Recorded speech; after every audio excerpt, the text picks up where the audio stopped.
Bonjour à tous, merci d'être là ce matin, très matinal. C'est compliqué, surtout au mois de septembre. On est ravis de vous accueillir chez Litro, en partenariat avec Lifestone. Aujourd'hui, on est là pour parler du webinar. Lifestone, ce n'est pas forcément une grande surprise, mais j'ai rencontré Alice il y a quelques mois lors d'un événement. Alice, si tu veux parler d'Itro peut-être très rapidement. Carrément.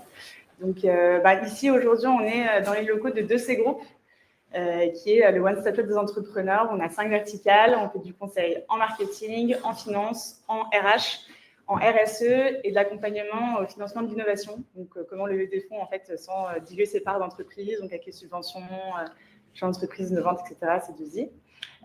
Moi, je fais partie de la branche marketing, Itro. On accompagne les entreprises avec leur marketing en part-time, audit, coaching, conseil et développement stratégie, à la fois dans la stratégie et dans l'opérationnel.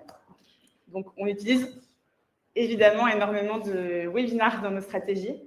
On utilise beaucoup Livestorm. Donc, quand j'ai rencontré Pauline en personne à un événement il y a quelques mois, on s'est dit pourquoi est-ce qu'on ne ferait pas quelque chose ensemble pour montrer un petit peu comment on l'utilise et puis entre éditeurs de logiciels et experts marketing, comment le déployer de la bonne manière. Et donc, le constat qu'on a fait, c'est que souvent, le webinar est sous-exploité. On fait un webinar, on le prend en 8 semaines et après, tout s'arrête. Ou alors, c'est très, très orienté sur la génération de leads. L'objectif aujourd'hui, c'est de vous montrer qu'il y a quand même beaucoup plus de choses qu'on peut faire. C'est un format très versatile qui peut s'adapter à toutes les étapes de votre funnel marketing, de votre funnel de vente. Et c'est d'ailleurs l'objet de l'e-book qu'on a co-créé ensemble avec Alexia, qui est Content Manager chez Lifestone, et donc on va vous parler aujourd'hui avec des retours d'expérience, notamment d'Adeline et de Bénédicte, et qu'on vous enverra par la suite, juste après l'événement également. Donc on a vraiment envie de rendre ça hyper participatif. N'hésitez pas à nous interrompre, à poser vos questions. On va commencer par continuer le tour de table en mettant aussi à l'honneur nos 2 invités aujourd'hui. Donc c'est un panel 100% féminin. On est super contents de pouvoir proposer ça pour une fois. Voilà. Et du coup, je vais donner la parole à Adi, ma cliente chérie. Bonjour à tous. Bonjour à tous. Donc moi, Adeline Veuc, je suis responsable marketing, responsable acquisition maintenant chez BPI France. Rapidement, BPI France, on est 3000 collaborateurs environ. On a 6 métiers. Donc BPI France, c'est banque publique d'investissement, donc secteur bancaire. On a 6 métiers, donc le financement, le conseil, la création d'entreprises, l'innovation internationale. Et pourquoi je vous dis tout ça? Parce que je travaille dans l'entité BPI France Flash, et donc c'est une particularité. BPI France, l'ADN de BPI France, c'est clairement la proximité. On a un maillage territorial avec 50 implantations régionales. Et chez BPI France Flash, nous, on a un peu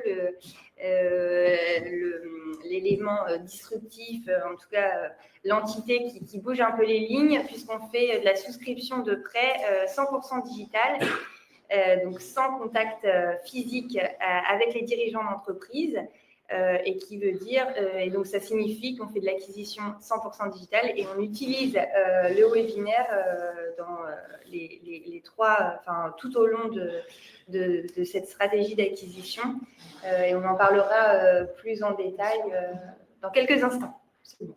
Merci beaucoup. Bonjour à tous, Bénédicte Fink, je suis responsable responsable marketing de Colibri. Colibri, c'est une entreprise éditeur de logiciels B2B SaaS dans la supply chain. Donc nous, on fait de l'optimisation supply chain, de la prévision des ventes, planification de production et d'approvisionnement. Aujourd'hui, chez Colibri, on est une 40aine, donc on est moins gros que vous tous, et on utilise Livestorm. Je suis la principale utilisatrice. On est 2 dans l'équipe, de toute façon. Thomas qui est là. Voilà, vous avez toute l'équipe au complet. Et on utilise en fait plusieurs étapes, un peu moi de ma stratégie. On a une partie où vraiment ça va être du webinar sur des grandes thématiques pour attirer les prospects. Une partie vraiment démo automatisée et une partie après plus tard avec notre CSM pour un peu pour les clients. Donc pareil, j'imagine qu'on en parlera de tout ça un peu plus tard. Je regarde du coup. On va peut-être passer à la suite. Ouais. Ouais, on voulait parler donc, du webinaire dans sa totalité et notamment à toutes les étapes du funnel, en commençant par la partie la notoriété de marque, qui je pense fait partie des cas d'usage les plus concrets, les plus faciles à comprendre. Donc, il s'agit vraiment de faire résonner votre marque. Et je vais commencer par toi, Bénédicte. Aujourd'hui, comment vous en servez quand il s'agit de faire de la notoriété de marque quels sont vos objectifs? Ouais. Nous, le webinaire, en fait, initialement, quand je suis arrivée chez Colibri, on était chez un concurrent et moi, en arrivant, j'ai vite dit on va pas du tout rester chez ce concurrent, je ne le citerai pas, qui était un peu poussiéreux, un peu vieillissant, c'était toujours très compliqué de se connecter. Donc, en fait, le webinaire était toujours vraiment la tannée pour moi organisée parce que c'était toujours problématique et parce qu'on dans la stratégie, on voulait organiser, je voulais organiser un webinaire mensuel, un webinaire vraiment à destination des prospects, du grand public, où nos clients s'inscrivent aussi. Voilà, c'est toujours des grandes thématiques, généralement surfer sur ce qui se passait un peu sur le moment. Donc là, récemment, ça a été beaucoup sur l'IA, parce que c'est un peu le sujet sur toutes les lèvres. Donc forcément, dès qu'on fait un webinaire là-dessus, ça bump les inscriptions de manière assez intense. Donc après, d'autres sujets, donc voilà, ça peut être un webinaire orienté sur comment bien faire vos prévisions des ventes, des choses très très classiques qui vont englober énormément de monde, qui vont englober beaucoup de monde. Enfin voilà, et ça c'est mensuel, c'est vraiment capter du nouveau lead en le poussant sur moi via des emailing, beaucoup sur LinkedIn, via soit du naturel sur LinkedIn, soit un peu, on a fait quelques ads. Donc voilà, on poussait comme ça. On en fait aussi parfois avec des partenaires pour essayer de capter leur audience, faire des choses un peu communes.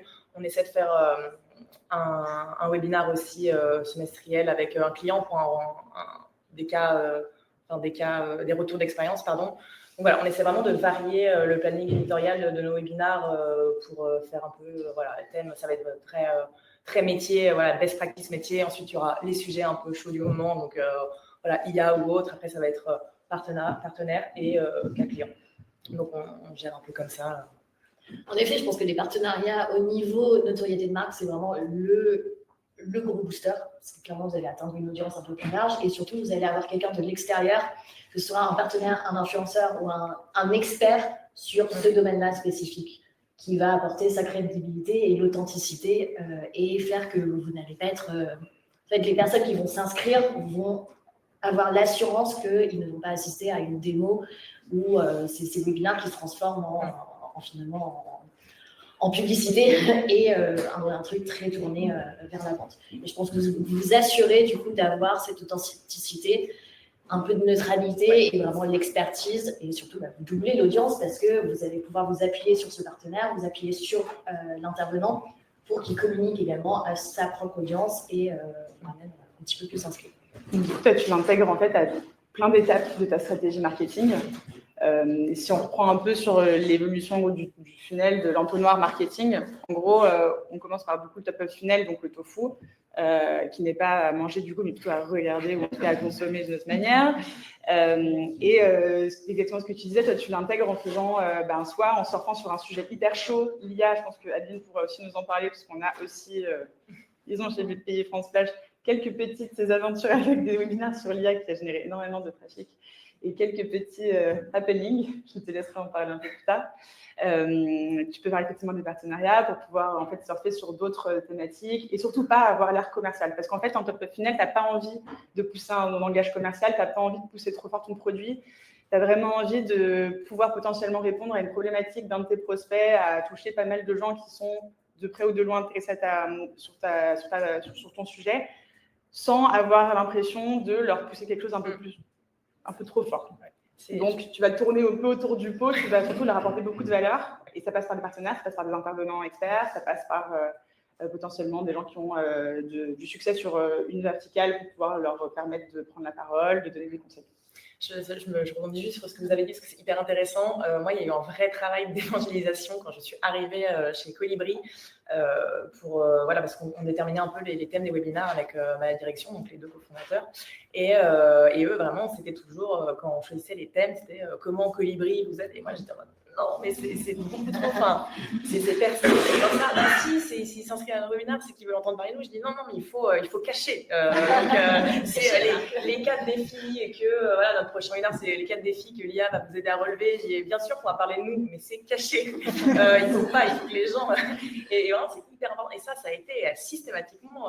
J'ai le droit, c'est oui, voilà, Colibri. Je dis non, on met pas de Colibri dans le nom, on le cache. Il ne faut pas que les gens pensent qu'ils vont venir à 45 minutes de publicité pour nous, ça ne les intéresse pas. Ce qui les intéresse, c'est comment on va solutionner un de leurs problèmes au quotidien. Donc voilà, et ça bon, ça va mieux. Maintenant, c'est plus rapide de leur dire, mais non, au début, c'était challengeant. Ouais. Peut-être que tu peux nous parler justement du webinaire sur l'IA qui a été fait l'année dernière, qui a apporté énormément de trafic et du coup, les déboires qui vont avec beaucoup de trafic. Et effectivement, nous, l'IA, on l'utilise aussi comme un moyen d'attirer des dirigeants pour vendre nos prêts. Donc, on vend du prêt. Mais in fine, on positionne le webinaire en top of funnel également. Et au niveau du contenu, ce qui est intéressant, c'est qu'on fait intervenir, donc sur ce webinaire en particulier, on fait intervenir en l'occurrence un partenaire institutionnel, pour ne pas le nommer, France Numérique. On fait intervenir un expert IA et du coup, je remercie vraiment Alice parce qu'elle a un carnet d'adresses qui est incroyable. Et donc, on s'appuie sur son réseau pour justement faire intervenir des intervenants extrêmement pertinents de notre webinaire. On arrive à faire intervenir aussi des clients qui vont utiliser l'intelligence artificielle dans leur quotidien.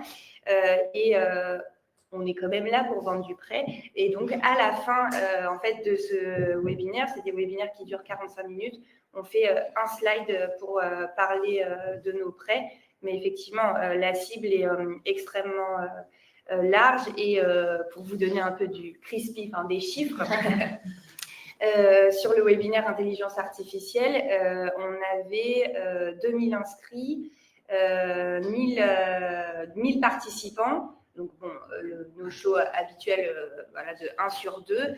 Et après, ce qui est extrêmement pertinent, en tout cas avec Livestorm, c'est que si on rentre un peu dans la technique, on coche en fait dans le paramétrage de Livestorm à la demande quand on configure le webinaire, et ce qui nous permet d'envoyer en replay le Livestorm, et en fait, on continue à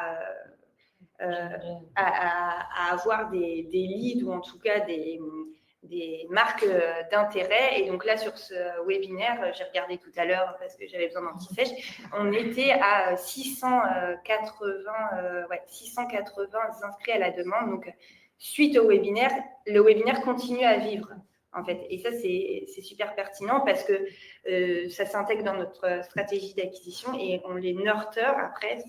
On les nurture sur d'autres campagnes, en fait. Voilà. Et juste pour rebondir là-dessus, avec l'avantage quand vous prenez justement des intervenants externes qui vont être experts, peut-être pas en format vraiment vente, c'est que c'est du contenu derrière que vous pouvez réutiliser. Vous pouvez aller récupérer les extraits vidéo, courts sur des situations un peu choc ou des exemples très concrets ou des anecdotes que derrière vous pouvez republier soit sur les réseaux sociaux, mais également si vous parlez d'une thématique particulière et que ça rentre dans votre liste de mots-clés de SEO, c'est également des extraits que vous pouvez éditer pour les mettre sur vos pages et vos articles de blog pour renforcer l'autorité et faire remonter ces pages-là. Et je pense que les formats du type table ronde ou intervention d'experts, pour ça, c'est vraiment clé. Vous allez avoir des citations que vous pouvez également ressortir, même dans des e-books ou dans des articles de blog pour enrichir justement vos pages et continuer à montrer cette expertise-là. Oui, je veux peut-être compléter parce que je l'ai pas dit dans mon introduction, mais en fait, Alice nous accompagne sur. Est-ce que c'est mon anniversaire aujourd'hui? Elle nous accompagne sur toute la partie content, donc effectivement l'organisation du webinaire, le contenu du webinaire.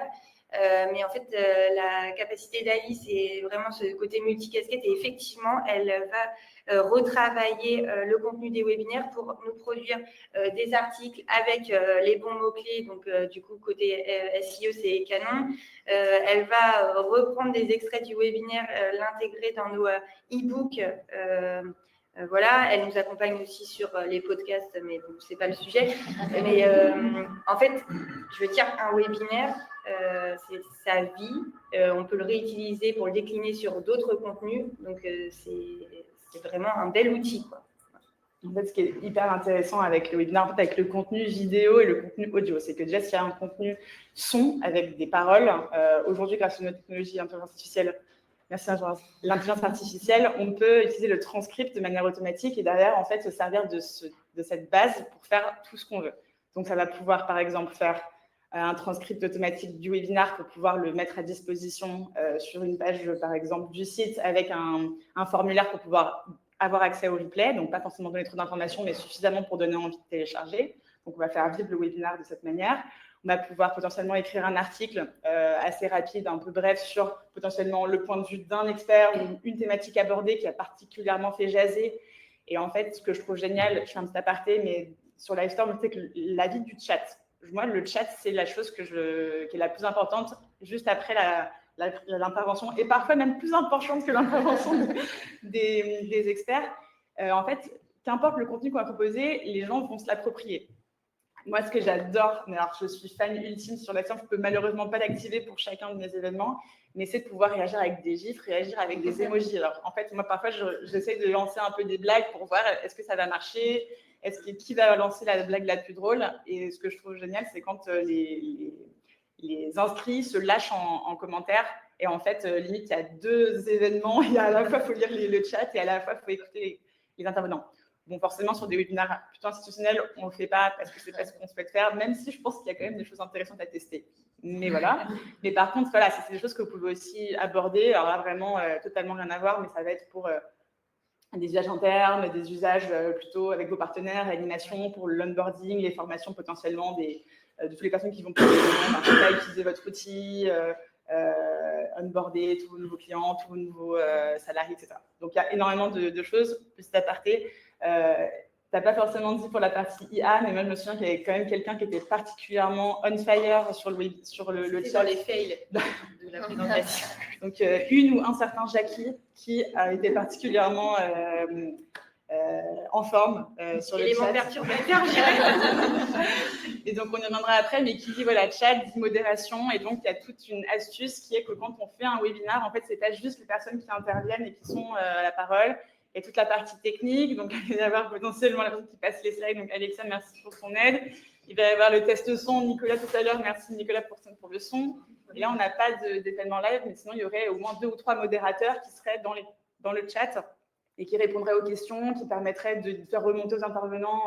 Il y a plusieurs fois la question est-ce que vous pouvez y répondre? Et en fait, c'est énormément de front back-office. Et c'est des moyens, c'est de l'investissement, c'est de l'organisation, c'est une vraie team. Mais derrière, voilà, on peut le réutiliser en contenu écrit. On peut utiliser des brèves, par exemple, de vidéos pour faire des mini-capsules, pour l'utiliser potentiellement sur du SIA, pour l'utiliser sur les réseaux sociaux, pour faire potentiellement derrière des agrégats. Si vous traitez de plein de sujets différents, vous pouvez faire, cette année, on a parlé de 6 thématiques et vous faites un extrait de chaque thématique, de chacun de vos webinaires en vidéo. Vous créez un format, je vais dire non, CMO groupe de ces groupes qui disent mais oui, c'est une super bonne idée, ça. Bientôt sur de ces groupes.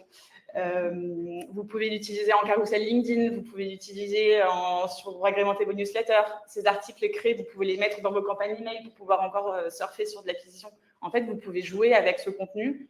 Moi, j'adore le contenu webinar parce qu'en fait, son plus vidéo, un peu comme le podcast, on peut faire tout ce qu'on veut derrière. Donc, grâce à Livestorm, on a tout ça qui est hyper simple en quelques clics. J'utilise beaucoup Livestorm, c'est très simple. Donc, je trouve ça absolument génial. Et souvent, ça permet aussi de donner un peu de vie et d'aération en faisant appel à d'autres types de contenus que nous-mêmes. Et donc, nous, on a la chance avec BPI France Flash, je dis nous, parce que voilà, je m'occupe de toute la partie contenu pour BPI France Flash, mais on a énormément de partenaires, on peut parler avec énormément de personnes, que ce soit des intervenants experts, que ce soit des institutionnels, que ce soit même une partie un peu plus politique, des dirigeants de TPE-PME qui ont la main dans le cambouis et qui, par exemple, ont 2 pressings dans le Gers. Enfin, on parle avec ce type de personnes, on a besoin d'être hyper concret. Donc voilà, on a un éventail de gens qui est génial et c'est tout autant challengeant pour pouvoir créer du contenu qui les intéresse. Donc voilà pour la partie tofu. Donc comment est-ce qu'on capte en fait le plus de leads potentiels pour derrière les intégrer dans notre tunnel marketing et charge à nous les équipes marketing de les nourrir, de les ressolliciter, de créer des campagnes qui vont derrière les faire descendre dans notre tunnel et puis enlever un peu, écrémer ceux qui ne sont pas forcément pertinents et garder vraiment ceux qui sont les plus pertinents pour être des prospects et pour derrière souscrire à notre produit, à notre service. On va avoir des tables rondes avec des experts, exactement ce qu'on est en train de faire. On va avoir des webinaires thématiques inspirationnels, donc potentiellement l'IA, informatique, comment est-ce qu'on intègre aujourd'hui l'IA, tout le monde en parle, qu'est-ce qu'on en fait. Des webinaires co-brandés en partenariat, donc super hack, et inviter guest star, en fait, surfer sur la notoriété de quelqu'un qui a potentiellement une notoriété dans un domaine très particulier pour pouvoir tout simplement hacker sa force de frappe. Parce que voilà, un petit post sur les réseaux sociaux, je participe à ce webinaire, potentiellement de manière organique, on va avoir plus 50, 100, 200, 300 invités en fonction de la notoriété de cette personne.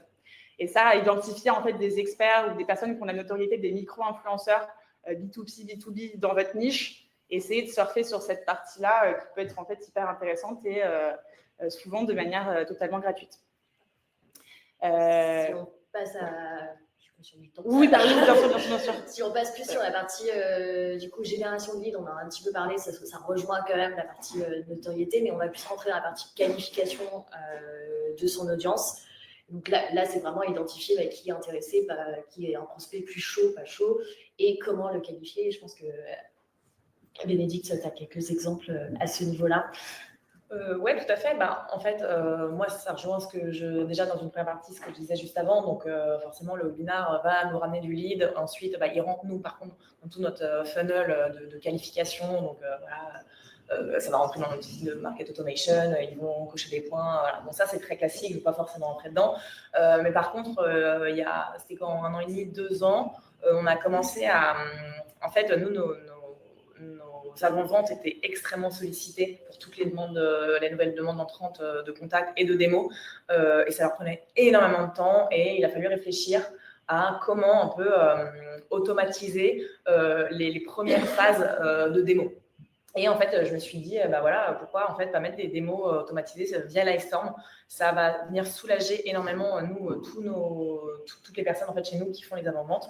Et effectivement, ça a été un vrai soulagement parce que maintenant, en fait, quand sur notre site, vous allez sur demande de démo, ça vous envoie directement sur les pages Livestorm, en fait, et on a plusieurs modules. Donc, notre prospect peut choisir son module. Et après, on l'a fait maintenant en français, en anglais et en espagnol ou italien, je ne sais plus, ou peut-être les 4.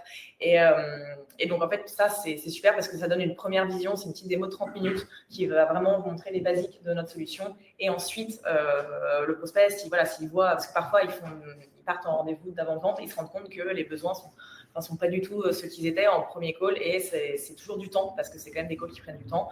Et voilà, les semaines… ne sont pas à rallonge et les journées non plus. Et du coup, ça permet, une fois que la personne a vu une première vision de la solution, à dire OK, en fait, c'est vraiment ça qu'il me faut. Et là, on va rentrer dans de la démo beaucoup plus contextualisée, beaucoup plus précise. Et donc, là, le fait d'avoir utilisé ça, c'est un soulagement. On ne l'utilise pas du tout comme générateur de lead. C'est-à-dire que moi, je ne pousse pas cette fonctionnalité. Je ne vais pas la mettre, si dans mes newsletters, ça va être, si vous voulez voir une démo, cliquez là-dessus, mais voilà, je ne vais pas faire des campagnes juste avec ce truc des démos. C'est vraiment, moi, l'équipe commerciale qui va le pousser parfois en répondant à des demandes de contact. Si vous voulez voir une première démo, n'hésitez pas à aller voir ça et je vous recontacte après quand vous l'aurez vu. Donc ça, c'est vraiment super. Il faut juste un modérateur, pardon, désolée. Il faut juste, quelqu'un, ça tourne un peu entre les consultants, les personnes, pour qu'il y ait quand même quelqu'un qui réponde aux questions, parce que c'est des démos qui sont préenregistrées. Donc forcément, j'ai lancé la fonctionnalité de, dès que le webinaire commence, en automatique, je lance la vidéo qui est préenregistrée et voilà. Et quelqu'un juste derrière au cas où s'il y a des questions. Et donc ça se lance à un horaire plus précis. Oui, elles sont, chaque module, c'est mardi 17h, après ça va être 17h30, en anglais c'est à telle heure, donc il y en a quand même pas mal. Mais oui, ça se lance en automatique, tout est automatisé vraiment, il y a juste besoin que le modérateur vienne, se connecte et soit vraiment là en back-office, il peut continuer à travailler à côté et si jamais une question, hop, il peut la prendre. Donc c'est quand même, c'est hyper pratique. Ouais. Ça, on n'a pas encore envisagé de le faire sur BPI France Flash, mais ça pourrait être intéressant de... Je connais pas cette fonctionnalité.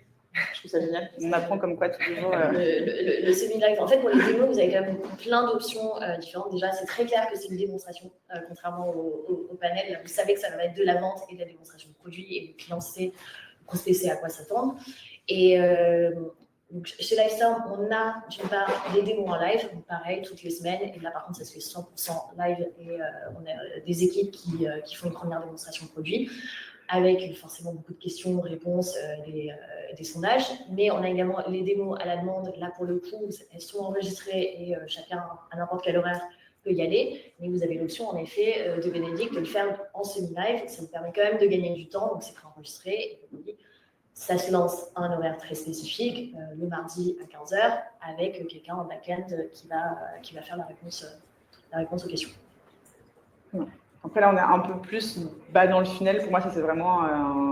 Enfin, tu mettrais quoi, en middle of funnel ou Là, vous faites de la qualification, finalement. Ouais, c'est de la qualification. Ouais, c'est vraiment le début de qualification, parce qu'après, on est obligé de faire des vraies démos pour montrer la solution. C'est des solutions un peu complexes, tout ça. Donc, ouais.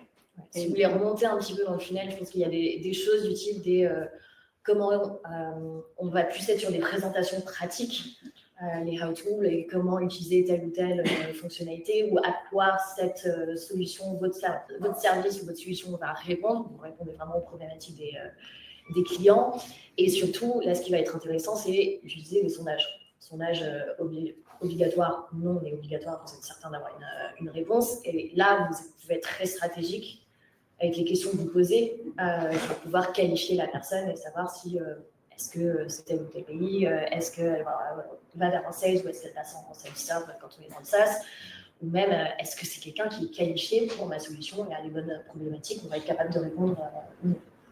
Ça, alors, on n'en a pas parlé, mais les sondages, pareil, autre outil que j'adore, que j'utilise à chaque webinaire. Nous, on s'en sert pour deux choses. À la fin, on s'en sert pour avoir plus de connaissances sur notre base, parce que nous, voilà, BPI France Flash, on s'adresse à des dirigeants de TPE-PME de plus de 3 ans.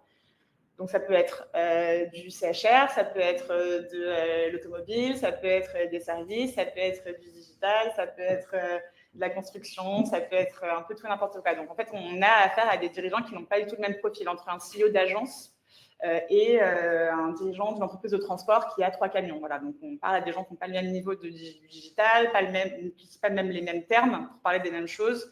Il y en a qui ont un CRM, d'autres qui sont avec un carnet de commandes papier-crayon. Donc, il faut qu'on puisse ventiler un petit peu. Et souvent, c'est compliqué de savoir, en gros, comment est-ce qu'on va adresser chacune de ces cibles dans chacun de ces cas d'activité. Donc, soit on fait des webinaires thématiques sur, par exemple, un secteur d'activité avec une solution où on parle d'un sujet qui est hyper d'actualité pour pouvoir un peu avoir plutôt ce secteur d'activité-là qui va se connecter. Soit on parle de sujets plus globaux comme l'intelligence artificielle. Et donc là, on va essayer un peu de voir qui s'intéresse. Donc, soit on pose des questions, par exemple, de quel secteur d'activité faites-vous partie pour éviter de trop charger le formulaire d'entrée au webinaire et en fait limiter le taux d'inscription et en fait de les qualifier pendant le webinaire avec un sondage qui s'affiche en fait sur l'écran. Donc en gros, on peut répondre ou ne pas répondre, mais disons que comme c'est en plein milieu de l'écran, en général, on clique juste sur un truc, après il disparaît, on est content de voir après les pourcentages. Ça, c'est très très chouette à voir en live.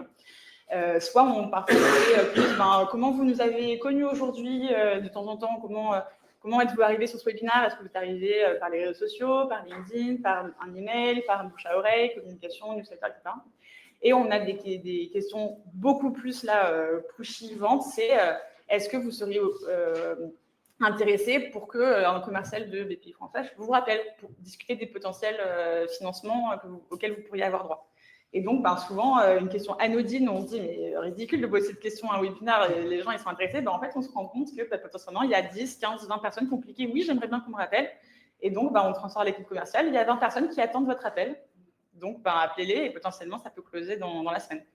Donc, en fait, il y a plein de questions qu'on peut poser pour qualifier. Après, on peut faire des petites blagues aussi. Moi, j'aime bien, mais c'est pas avec BPI France pour l'instant.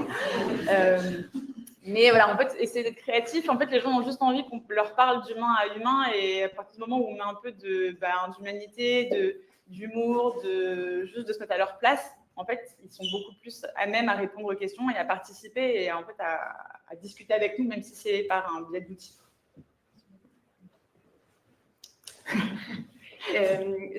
Nous, enfin, je vais compléter ce qu'a dit Alice, mais sur la partie middle of funnel, nous, on utilise, si je reprends en fait la campagne intelligence artificielle, c'était une campagne sur 2 mois et le webinaire intervient à 2 endroits, donc en top of funnel sur, on l'a dit, comment booster votre visibilité avec l'intelligence artificielle pour la cible des TPE-PME, hop. Et ensuite, 2-3 semaines après, on va faire un webinaire là très commercial, Q&A. Et donc là, on annonce la couleur. C'est poser vos questions à nos experts pour comprendre le pré-boost. Généralement, faut être honnête, il y a quand même beaucoup moins de connectés, parce que voilà, tout le monde n'a pas besoin, enfin tous les dirigeants d'entreprise n'ont pas besoin d'un prêt. Voilà.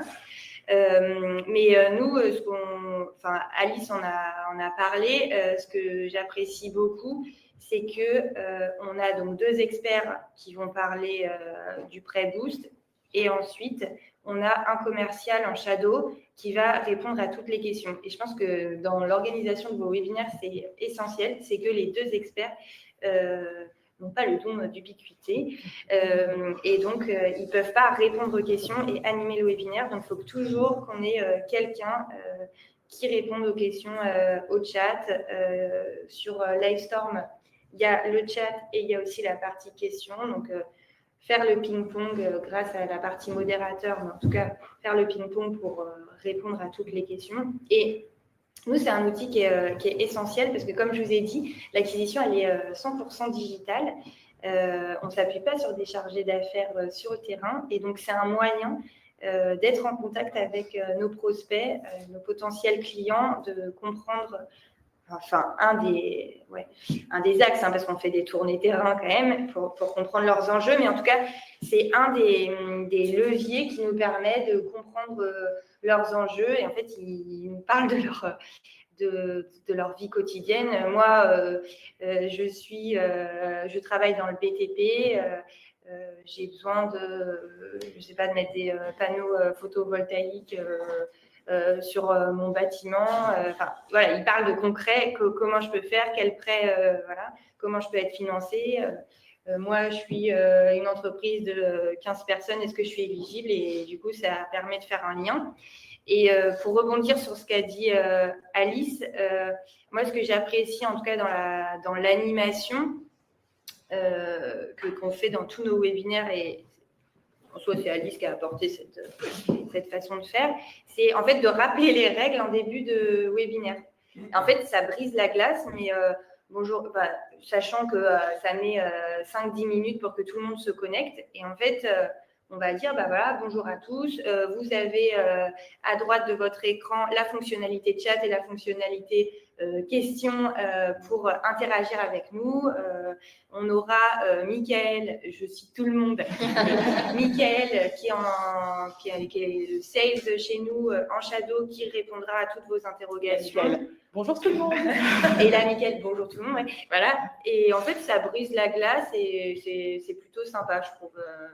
Mais voilà, c'est ce que je voulais dire sur Middle of Funnel. Et je pense, juste pour rebondir sur l'aspect modération, en effet, clé d'avoir quelqu'un qui modère derrière. Mais c'est que vous avez également le chat modérateur. Et donc là, il n'y a que les modérateurs et les intervenants qui ont accès. Et ça permet quand même de rebondir quand vous voyez que l'ambiance dans la salle est en train de partir, soit dans une direction ou l'autre. Quand Jackie prend la parole. Voilà. Si l'intervenant est très, très focus, on peut quand même lui faire un petit message. Attention, là, ce serait bien de rebondir sur tel ou tel point, ou de dynamiser, ou de changer. Et on peut lui envoyer un petit message pour adapter. Parce que ça reste un événement live, donc on s'adapte aussi à la salle et à l'audience, même si on ne les voit pas en direct. Donc là, on read the room littéralement, puisqu'on lit les commentaires. Petit pun. Il y a un autre truc aussi qu'on n'a pas parlé, et je trouve que c'est hyper clé, surtout pour les fonctions marketing qui sont liées autour du contenu et des intentions en fait, de nos prospects. C'est que dans la foire aux questions et dans le chat, on a un observatoire sans aucun filtre de ce que pensent et de ce que disent potentiellement nos prospects. Si on a bien fait notre segmentation et si on a bien attiré les bonnes personnes. Et donc, on va regarder quelles sont les questions que les gens posent, quelles sont les thématiques qui intéressent les gens. Et donc, moi, souvent, je lis avec beaucoup de passion les commentaires et les questions qui sont posées, parce que ça va me donner un indicateur très clair. Est-ce qu'il y a un truc qui nous paraît extrêmement clé, par exemple, sur notre processus d'acquisition, enfin, notre processus de notre parcours client pour avoir un prêt. En fait, c'est un truc qui est absolument pas clair, puisque j'ai eu 15 fois la même question. Genre, je comprends pas comment on fait ça. Du coup, peut-être qu'il faut qu'on repense notre page, il faut qu'on repense le wording. Peut-être qu'on a utilisé un mot anglais. Manque de peau, 90% de notre cible, elle parle pas anglais. Peut-être qu'il faut qu'on revoie la manière dont on a écrit notre texte. Est-ce que et ça alimente aussi la FAQ du service client, pour le coup. Nous, on a un vrai enjeu sur l'explication du cofinancement. On a tout le temps des questions en permanence dessus. On essaye de travailler nos campagnes marketing pour expliquer ce que c'est clairement, en essayant d'éviter ce mot barbare pour un dirigeant d'entreprise. Mais on a du mal. Et donc, du coup, on alimente le service client pour qu'il fasse des FAQ spécialisés sur l'explication de ce terme, par exemple. C'est un peu comme si on avait un panel, finalement, au sein d'un événement sur lequel on pouvait créer du contenu, recycler du contenu, prendre la température, avoir des gens surfer. Enfin, voilà, c'est quand même je trouve ça vraiment très, très chouette. Je vois le temps tourne, c'est terrible, on va essayer d'avancer vite. Mais en gros, voilà, on peut générer via des webinaires des leads un peu plus qualifiés. On peut les segmenter en live via les sondages, via les questions, via même potentiellement balancer un lien d'une landing page dans le chat pour dire potentiellement cliquez ceux qui sont intéressés, plus d'informations ici et puis rentrer dans un autre funnel. Évidemment, le but de choper des nouveaux prospects, des nouveaux leads, c'est de les réactiver derrière d'autres manières. Donc, bien penser ces campagnes, ces workflows pour pouvoir les retoucher, pour pouvoir les nurturer. Nous, par exemple, avec BPI France, dès qu'un lead rentre par un webinar, donc les webinars, en fait, sont dans nos stratégies et dans nos campagnes email à plusieurs temps. Et on va aussi servir le webinar comme l'acquisition de nouveaux leads, notamment via la publicité sur LinkedIn qui fonctionne super bien. Et donc là, en fait, ils vont rentrer dans un funnel un tout petit peu différent avant de re-rentrer dans nos prochaines campagnes email dans lesquelles il y aura encore des webinars à la fois top et middle bottom of funnel. Donc, c'est hyper intéressant. Et en fait, voilà, surtout la dimension de la stratégie de contenu, là, vous êtes au cœur du réacteur. De quoi ont envie, quelles sont les questions de vos prospects. Donc, en fait, piocher les questions, créer du contenu par rapport à ça, potentiellement, faites une FAQ, créer même une FAQ post-webinar. Les top 5 des questions qui ont été posées, ça part en post LinkedIn. En fait, ça part en newsletter. Voici les questions les plus posées sur mon service, sur mon produit, sur la verticale ce mois-ci. Et en fait, vous pouvez jouer avec ça et le recycler de manière infinie. Et oui, je voulais préciser sur la partie promotion des webinaires, nous, sur le Q&A, pour le coup, on pousse fort. Du coup, c'est effectivement dans nos campagnes emailing. On fait la promotion sur notre site web et en fait, c'est quand même anodin. Mais au début, on ne le faisait pas. On a mis juste une petite bannière sur notre homepage, enfin sur la page d'accueil du site. Et en fait, ça draine énormément de participants. LinkedIn sur des posts sponsorisés pour cibler uniquement notre cible de TPE, PME, moins de 50 salariés. On s'appuie, nous on a la chance chez BPI France d'avoir plein de métiers, donc plein de métiers et plein de sites web. Et donc on s'appuie pour faire de la promotion via d'autres sites BPI France, donc faire du netlinking entre nos sites et on s'appuie effectivement sur nos partenaires qui relaient sur les experts, ça t'en a parlé, qui relaient sur LinkedIn. Et donc toute cette magie fait qu'on a quand même pas mal d'inscrits généralement. Est-ce qu'on peut passer sur la dernière étape, donc le BOFU, le bottom of funnel, donc en fait la phase la plus commerciale des webinars. Donc chez BPI France, ça se traduit sur surtout des Q&A pour vraiment, là c'est le prêt boost par exemple. Donc là on est en campagne sur le prêt boost international, donc pour financer les projets d'export. On a un webinaire qui arrive bientôt où on a la CCI, on a Team France Export qui est Business France, BPI France. Donc pour le dernier, des exemples, donc des Ask Me Anything, donc Q&A qui Question and Answers pour les non bilingues. On a des sessions closing potentiellement. Alors ça, c'est plutôt pour du SaaS, ça peut être vachement intéressant. Germia était très très fort pour faire ça, des sessions webinaires en fait, où à la fin du webinaire, il y a une offre spécifique pour pouvoir, donc ça marche très bien en SaaS B2B, une offre spécifique en mode, bon voilà, ceux qui sont à ce webinaire, là, pendant la prochaine heure, il y a une réduction spécifique, ben, c'est maintenant ou jamais pour pouvoir acheter mon produit, mon service et passer à l'action. Bon, bien sûr, il y a tout un storytelling à faire pendant le webinaire, donc c'est plutôt un show plutôt que voilà, un webinaire, mais ça peut être hyper fort. La partie onboarding, ça vous faites beaucoup. Ça, c'est un gros sujet chez nous où les équipes CSM, une fois que le client a signé et qu'il y a un accompagnement CSM, les CSM font bien sûr des sessions d'onboarding qui sont soit personnalisées vraiment un à un, mais il y a également des sessions de groupe pour comprendre et faire ses premiers pas sur la plateforme. Et en fait, on a quand même beaucoup d'options là-dessus. Vous avez toute la partie plutôt self-service, où là, ils vont avoir accès à des vidéos qui ont été préenregistrées sur Livestore, donc on met à la demande, mais il y a vraiment ces sessions live qui sont organisées par les équipes CSM et support client derrière pour ses premiers pas, mais également au fil de la vie du client également pour les nouvelles fonctionnalités. Je sais que vous faites également des sessions de Ask Me Anything, donc c'est vraiment des portes ouvertes, des portes ouvertes une fois par semaine pour les clients existants. S'ils ont des questions, ils peuvent venir et s'inscrire. Et ensuite, vraiment des sessions très masterclass pour s'améliorer dans l'utilisation et mieux utiliser les fonctionnalités. Et ça vraiment, ça sécurise votre client au fur et à mesure dans son utilisation et l'utilise. Et je sais que toi aussi, Bénédicte, le CSM. Oui, alors en fait, il y a deux parties dont tu parlais. Il y en a une où c'est l'onboarding, enfin, c'est plus qu'un onboarding, c'est vraiment une formation client, parce que nous, c'est quand même des formations assez lourdes sur l'outil. Là, nos consultants les font soit en vrai, qui se déplacent, voilà, parce que c'est quelques jours, voilà. Soit là pour le coup ils le font sur Teams parce qu'on a certains consultants.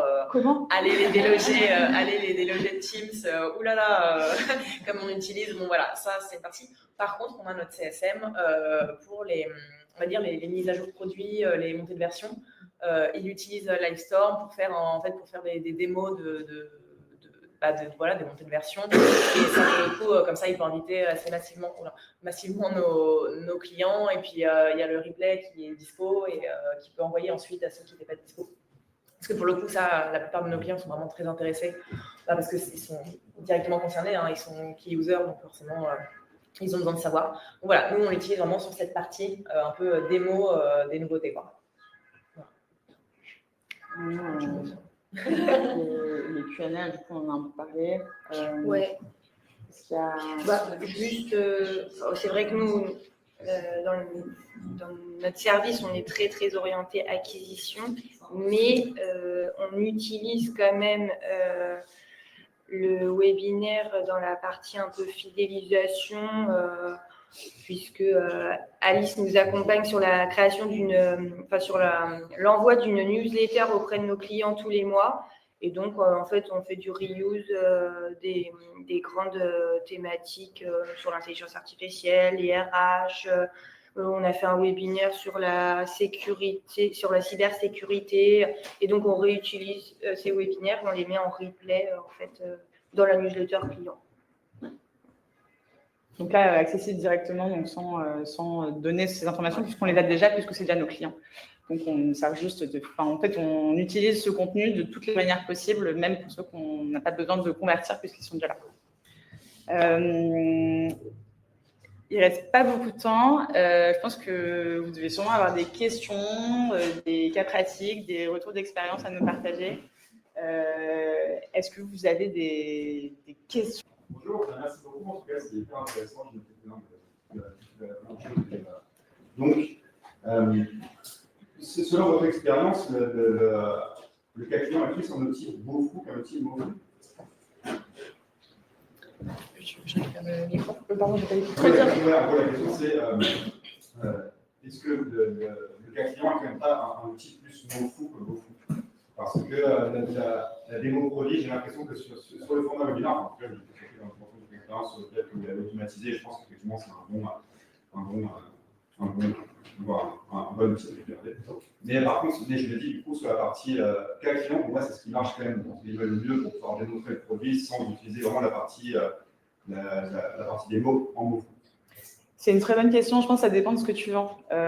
Nous, on l'utilise surtout, en fait, effectivement, en middle of funnel parce qu'en fait, les beaux fous chez nous sont vraiment du Q&A sur un prêt spécifique. Donc, nous, peut-être qu'on va dire, ah oui, ça fait penser à tel exemple, tel témoignage qu'on va pouvoir pousser, mais on va juste le mettre en side.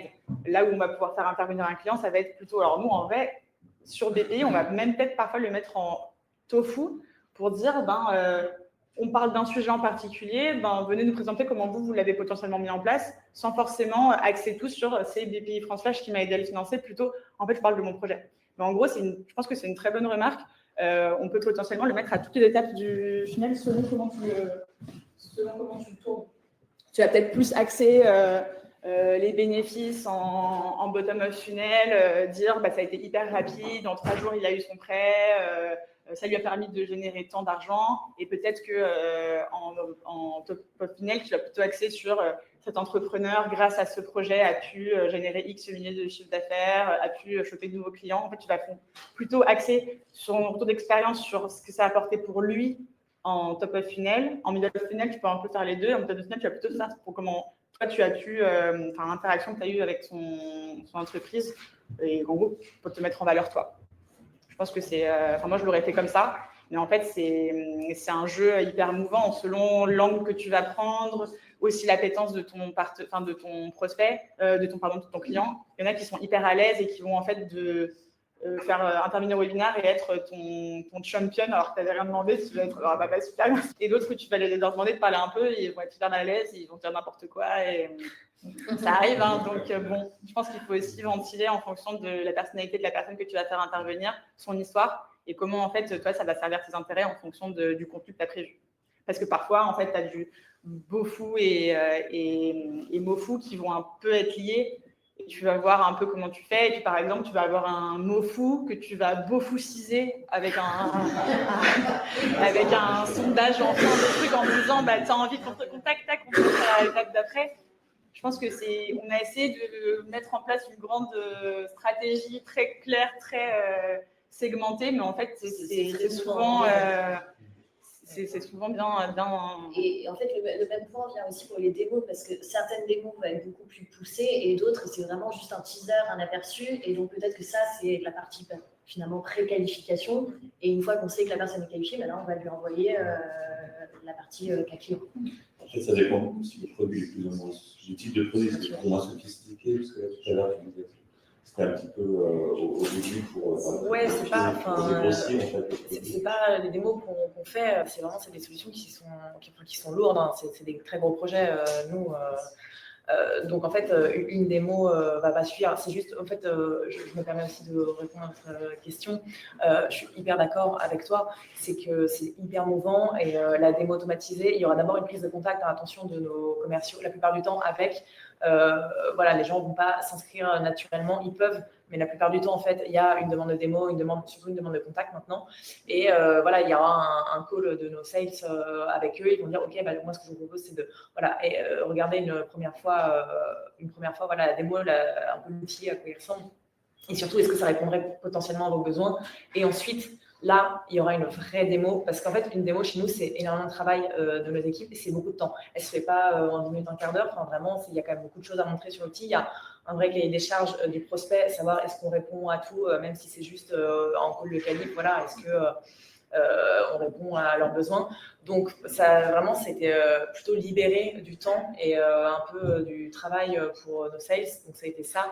Et après, les cas clients, en fait, tout est très mélangé parce qu'il y a pour certaines personnes, un cas client, ça va les attirer. La première fois, ils vont dire « Ah, super !» Et il y en a d'autres, ils vont avoir besoin de cet élément de réassurance avant de signer. Ils vont demander des rêves clients ou ils vont aller demander plein de cas clients. On a aussi un portfolio, c'est top, c'est de la recommandation B2B. On a ça, on a plus d'une 60aine d'avis. Donc, pareil, il y a des gens, ça va être très important pour eux. D'autres, juste, avoir vu l'outil et la propale commerciale aura suffi. Enfin, ça dépend vraiment des prospects.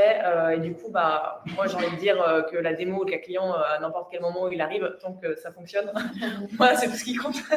En fait, je pense que c'est une très bonne nuance. C'est que toi, ton funnel n'a rien à voir avec le funnel, par exemple, de BPI France. Ou nous, par exemple, comme c'est de l'acquisition pure digitale, en fait, un beau fou, va être est-ce que tu vas prendre ton prêt, oui ou non. En fait, tu es un dirigeant. Toi, ça ne nécessite pas du tout le même investissement. Tu as plein de gens qui vont être impliqués dans ton entreprise. C'est un cycle de décision beaucoup plus long. C'est un cycle très long. Nous, c'est entre 6 mois et encore 6 mois plutôt court, et parfois ça monte jusqu'à 2 ans, parce qu'en fait, c'est des coûts, il y a tout le codir, la plupart du temps, qui va être impliqué.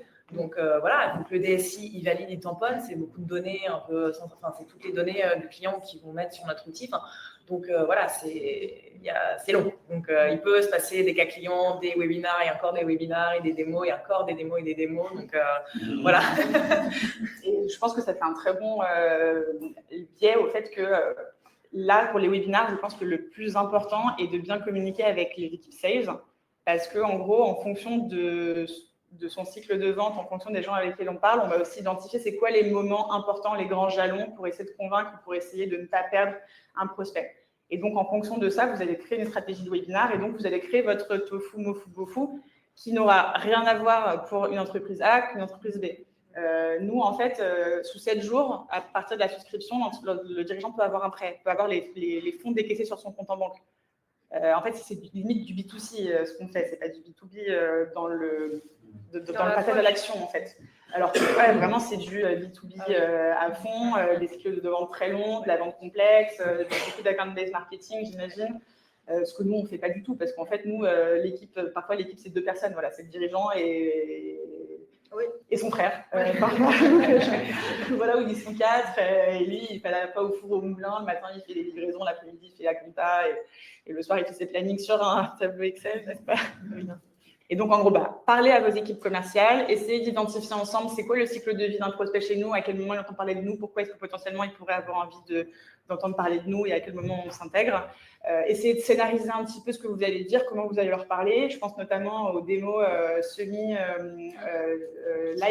Ça, mais c'est exceptionnel, je pense, pour essayer de scénariser un petit peu les vidéos que vous allez faire, essayer de réfléchir un peu comment on va impliquer, je sais pas, un peu du wow effect, on va les hooker, tout le copywriting, tout, limite un peu de gentille manipulation, comment est-ce que tu vas les groomer en fait vers ton dessin. Et tu vas aussi pouvoir leur permettre de prendre la porte si tu identifies des signaux faibles comme quoi c'est pas du tout un bon prospect pour toi, et donc ne pas perdre le temps de tes commerciaux. Donc c'est un travail d'orfèvre, j'ai envie de dire, c'est un peu de l'art. Mais c'est aussi pour ça que il y a des experts qui sont sur le marché pour vous aider à les mettre en place. Vous avez d'autres questions?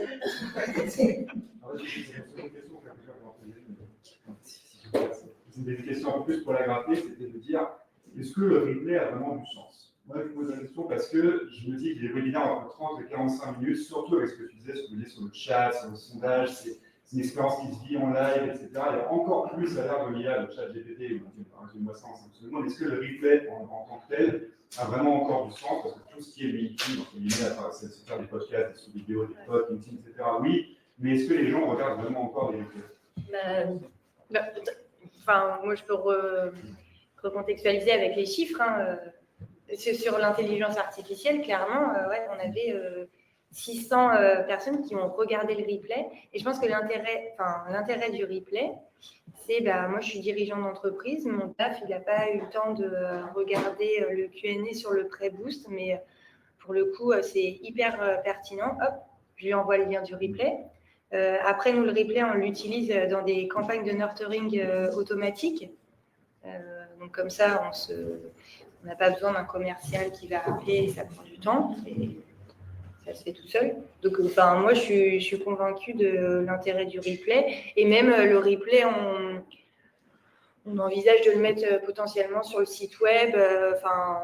Avec un long watch time, les gens. Ouais. Oui, alors après, les gens peuvent accélérer aussi. Alors, oui, découper votre replay, bien sûr, et l'utiliser. Mais nous, on avait la stat l'année dernière, les gens restent en moyenne 23 minutes sur un webinaire.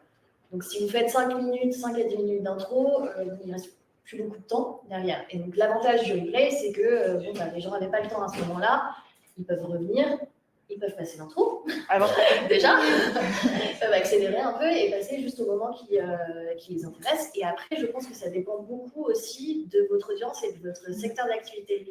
On voit avec les audiences dans la santé, C'est des gens qui sont jamais derrière leur ordinateur et quand ils regardent un replay, quand ils regardent un webinar, c'est à partir de 19h. Il n'y a pas beaucoup d'entreprises où ils sont prêts à animer un webinar à 19h. Mais là, vous avez l'avantage du replay derrière. Non, c'était plus en termes de full, l'idée de mettre la vidéo en entier, telle qu'elle. Oui, vous pouvez découper. Vous pouvez couper. Enfin, nous, généralement, quand on prend le temps de le faire, on va peut-être couper l'intro et la partie un petit peu, vous avez des questions à droite et autres, parce que là, ça prend... Le petit pas automatiquement. Mais vous avez des outils d'IA qui vous permettent de faire des découpages qui sont très simples. C'est une bonne question. Je pense que si par exemple tu fais un webinar très sales et tu vas dire j'ai une offre spécifique à la fin du webinar, donc seulement ceux qui participeront au webinar pourront bénéficier de l'offre. En fait, là, tu vas jouer sur l'exclusivité de venir assister au live, il n'y en aura pas d'autres, il n'y aura pas de replay, c'est genre maintenant et jamais. Ah, je veux venir, tu crées du FOMO. Par contre, voilà, pareil, nous, les dirigeants de TPE-PME, très clairement, on essaie de le faire entre 11h et midi, mais même à ce moment-là, tu sais qu'ils sont en train de faire une facture, faire une livraison, enfin, ils font plein de choses. Donc, effectivement, le soir et le week-end, et d'ailleurs, ils disent souvent dans nos interviews clients, grâce à vous, j'ai pu faire ma demande de prêt le soir, le dimanche à 21h, parce que j'ai pas le temps de le faire à notre moment. Et c'est bien ça qui m'intéresse grâce à BPI France Flash, parce qu'en fait, mon banquier, je n'ai pas le temps de le voir. Il me donne des rendez-vous entre 10h et 11h et entre 14h et 16h. Je travaille, donc je vais voir quand, il faut que je pose une demi-journée, j'ai pas le temps, mon travail, ça repose sur mes épaules. Grâce à Flash, en fait, je peux faire ma demande de prêt le soir, la nuit, limite à 3h du matin, personne ne va venir me saouler avec ça et ça va se faire tout seul. Donc, tu as effectivement le cycle de vie de ton prospect et bien le connaître. Et tu as aussi après le fait de jouer sur l'exclusivité pour potentiellement avoir plus de gens en one-shot. Mais du coup, je conseille quand même de l'enregistrer pour pouvoir, même si tu ne le mets pas en dispo, recycler à fond le contenu parce que tu vas dire des choses super intéressantes. Mais par contre, quand tu fais du one-shot, là, tu n'as pas le droit à l'erreur sur faut que ce soit vraiment un moment sympa, il faut que tu fasses un show, faut que ce soit bien orchestré, il faut que tu aies vraiment une grosse team qui soit derrière et que ce soit bien scénarisé. Et derrière, que tu closes à fond parce que sinon, c'est dommage, quoi. Voilà. Je pense que c'est... témoigner en fait. Oui, je travaille pour l'Opco-Santé, donc un Opco. Merci. C'est ça, c'est le opérateur de compétences. L'Opco dans le secteur de la santé, ouais. Et on a à peu près 60% de live sur nos webinars qui sont essentiellement du contenu et puis on pousse aussi nos offres. Mais c'est vrai qu'on fait du contenu authentique, on apporte des informations. Et pour vous répondre pour les replays, en fait, on fait très peu actuellement d'actions pour les promouvoir. Et on est à presque 30% de vision en replay. Ils sont sur notre site, on les laisse tels quels en entier, donc les gens se gèrent. Et franchement, c'est super important. J'ai noté plein d'idées pour les pousser, les replays. Mais oui, vraiment, ça peut coller aux besoins des personnes qui vont viser. Voilà. Après, je me dis qu'il y a aussi des thématiques qui parlent plus en replay. Par exemple, si on va faire un cas d'usage, on va montrer comment fonctionne, on va faire une masterclass, là, les gens, ils vont avoir envie d'y accéder en replay. Un Q&A, un article qui reprend le contenu du Q&A marche tout aussi bien et est peut-être plus rapide. Donc, il y a des contenus qui ne sont peut-être pas tous pertinents pour être visibles en replay. Yes. J'ai une question de technique. Vous avez parlé tout à l'heure de capsules. Je voudrais juste en savoir plus. Est-ce que ça peut être, en plus du replay et des moments clés, comment l'utiliser? Tu veux que je réponde? Les capsules, ça va être des extraits. Donc, une fois que vous avez votre replay, vous téléchargez le MP4 et vous avez des outils derrière qui vont vous permettre de faire le décomptage. Et donc, ça, c'est vraiment en fonction de vos canaux et où vous voulez vous en servir. Donc, ça peut être des clips pour les réseaux sociaux, ça peut être, comme je disais plus tôt, des extraits qui traitent vraiment d'un mot-clé spécifique et que vous voulez ajouter sur un article. Ça peut être des extraits un petit peu plus longs sur YouTube, peut-être d'une dizaine de minutes qui vont traiter juste d'un sujet, ou même si vous avez construit votre webinar en fonction, vous pouvez le découper en 3-4 morceaux pour des modules de formation potentiellement qui vont être derrière dans votre outil accessible et avec les extraits du webinar. Une fois que vous avez le MP4, vous faites ce que vous voulez avec, justement. Il y a un autre outil. Et ça me fait penser à un truc. On n'est pas forcément obligé finalement de lancer, de permettre d'avoir accès au replay uniquement en gated content, c'est-à-dire avec un formulaire pour débloquer l'accès.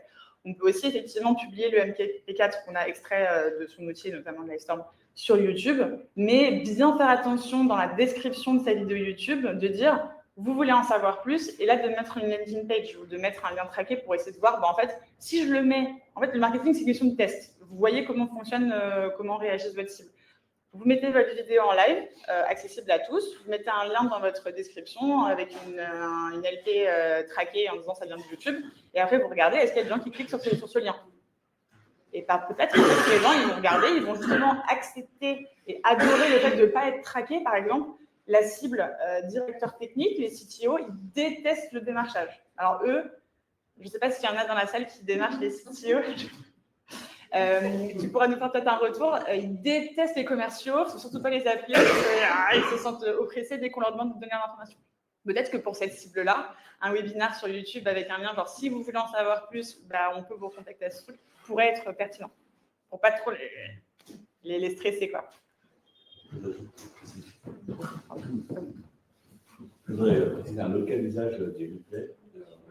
Moi, je suis chez BPI France Université et du coup, on utilise les webinaires Livestorm pour former une fois par semaine, un webinaire.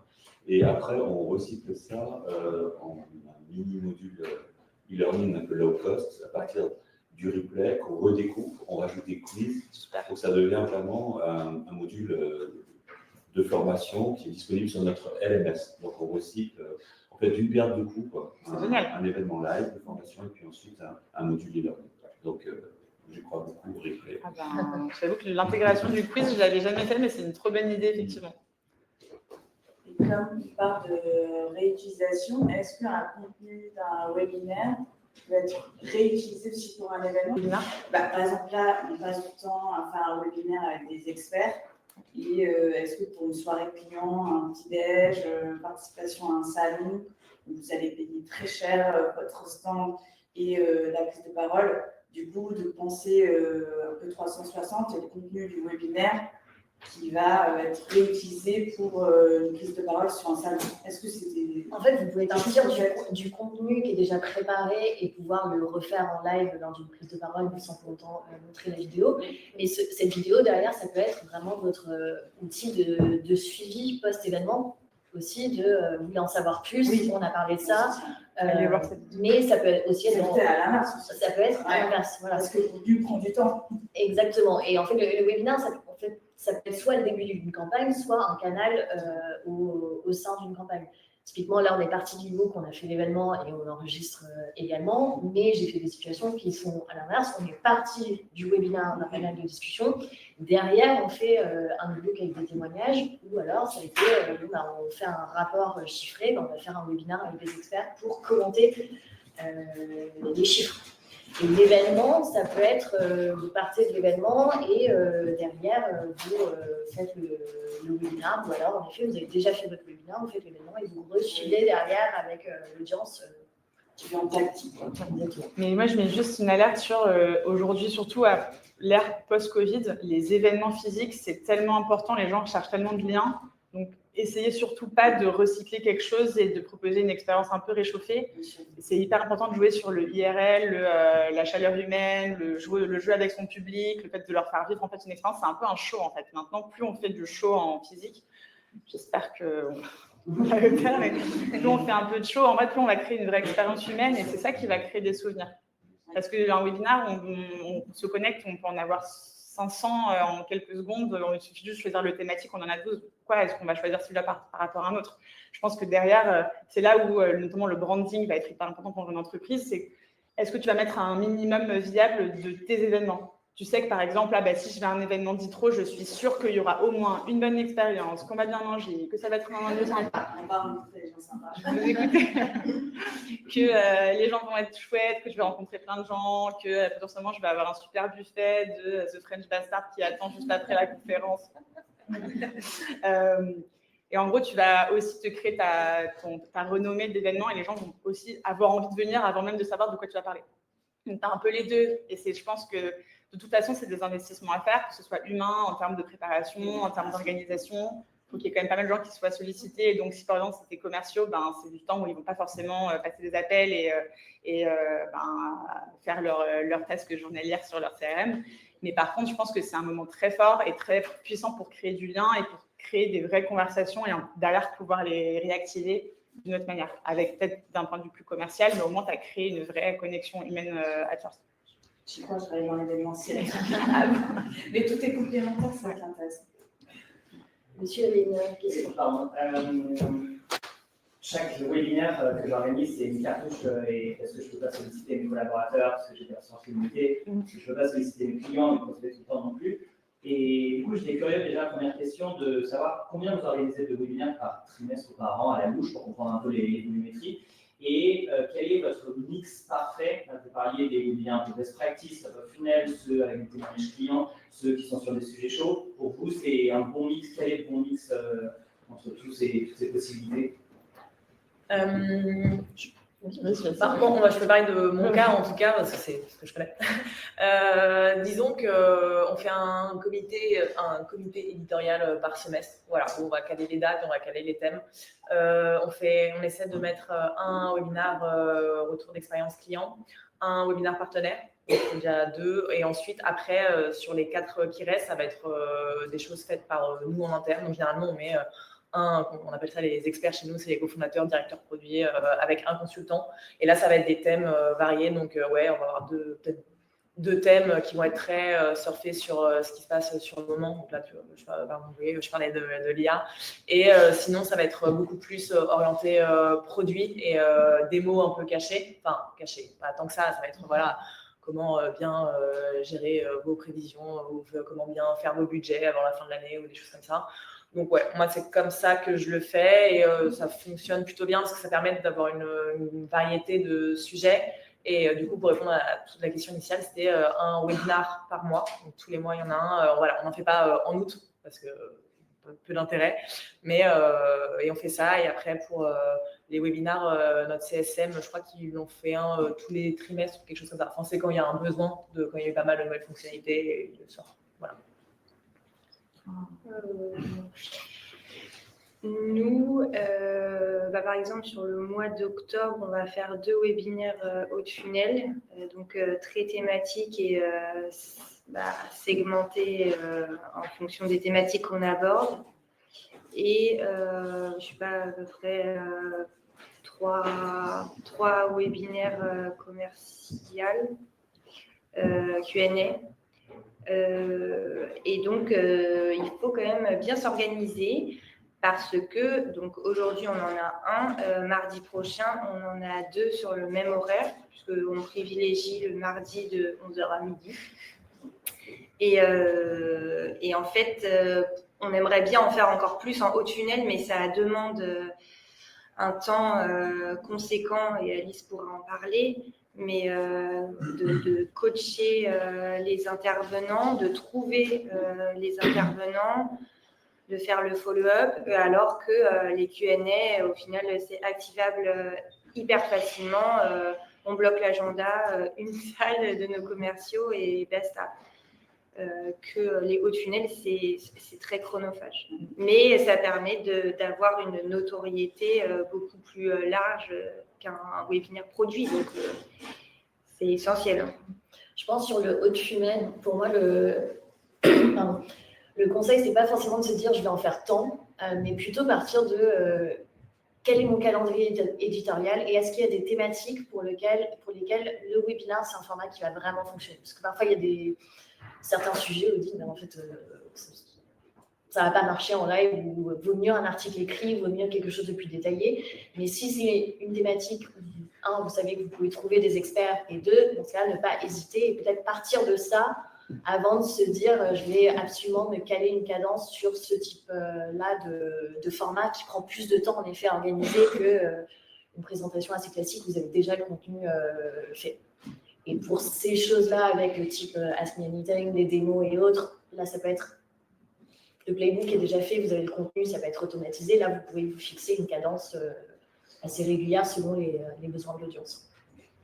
Pour illustrer peut-être, avec des exemples très concrets sur en ce moment ce qu'on fait. Nous, donc notre cible, c'est dirigeants de TPE, PME. On a identifié un besoin d'accompagner les entreprises à l'international.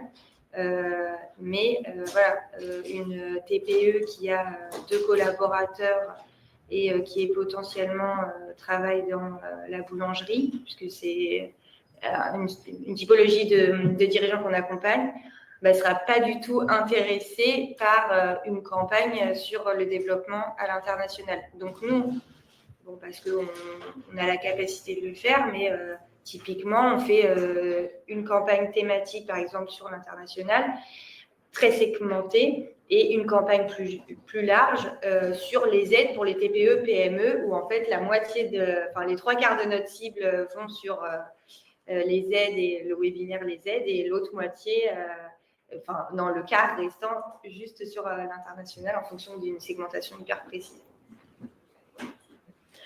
Je vais revenir au créneau. Vous avez évoqué par exemple le mois d'août, vous n'en faites pas. Nous, en général, on privilégie le mardi et le jeudi. Vers 11h30, 12h30, on fait des webinaires d'une heure.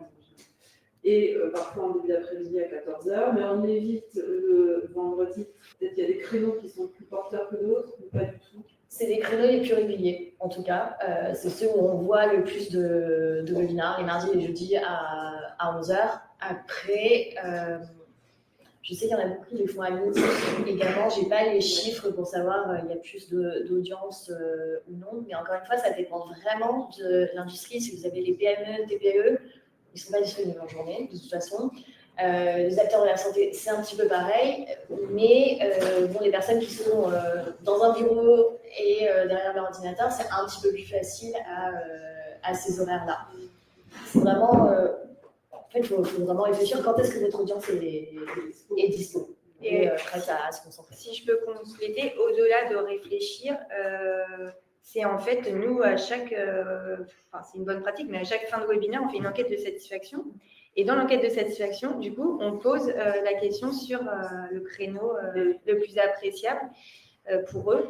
Et effectivement, nous, c'est le mardi de 11h à midi et le jeudi, mais plus le mardi, donc on fait plus le mardi. Enfin, on fait essentiellement le mardi. Mais en fait, l'idée, c'est de poser la question. Et pour créer de l'interaction, ça peut être une occasion de faire un petit sondage pendant le webinaire. Voilà. Merci. Oui, bien sûr. Voilà. En fait, il faut savoir quels sont les contenus. Il faut recommande des sites pour aller chercher les nouveaux inscrits. Donc, on va aller vraiment chercher les inscrits, des nouveaux guides, des gens qui sont vraiment hors CRM. Si vous avez des fonds. Le partenariat. On en a parlé en premier. Ce sera tout indiqué dans notre e-book. On a évidemment détaillé tout pour que ce soit clé en main et que tu puisses avoir les tips.